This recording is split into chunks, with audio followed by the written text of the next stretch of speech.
Dr. Leir, I want to go to you. You talked about removing 16 objects from people. I think in my reading and preparation that was called implantation, and I might have that wrong. Is that the right word? That is absolutely correct. Oh, good. Okay, great. I'm learning something here. Okay, then when you, and it also is related to people who have been implanted with something, and you described that it was different kind of material that didn't meet the usual, which means to me it came from somewhere else. Is that correct? That's correct. I submitted to the committee a set of scientific documents that shows some of the latest work and findings that we find in the material science of these objects. But I want to point out, too, that to my shock, absolute shock, was a paper that was given to me through the Freedom of Information Act, in which it describes all my work in the OSTP in the White House, given to President Obama at the time he was trying to raise money for the medical care bill.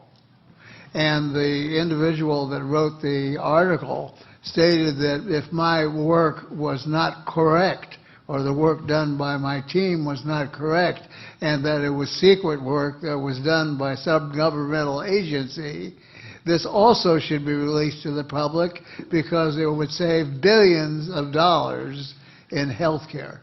And what is the implication? Break that down for me, please. Well, if we took just the fact that there is no inflammatory response of these objects and no rejection of these objects, you can see that you could take anything that we use medically, a pin, a screw, a nail, a heart, a kidney, any organ, place it into the body would not reject it, and the individual would not have to be on very expensive anti-rejection medication for the rest of their lives. Now, that has nothing to do at all with the material science associated with these objects that we have found here. With this is a very advanced nanotechnology.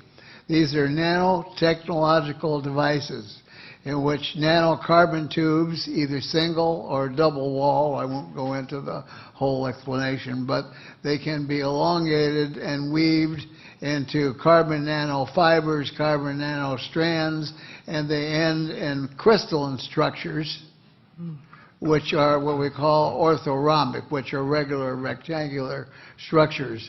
And we have to remember that in the early days, when I was a child, on radio, and you got a crystal set with a battery and an earphone, and you were able to get a radio station, that was a marvel.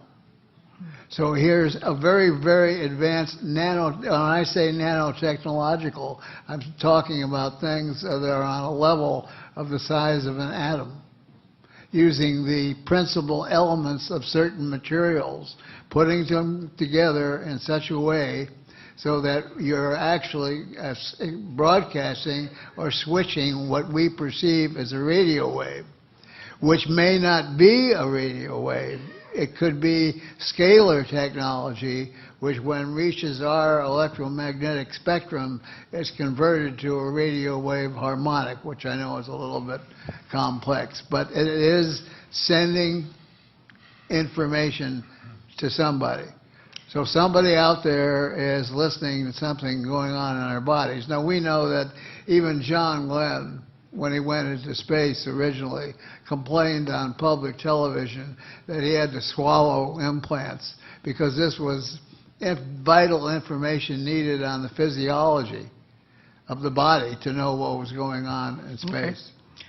And so, therefore, your conclusion, you and your team, as it relates to health care, as it relates to our country, as it relates to our budget, and to our phenomenon topic we've been talking about today, what do you conclude?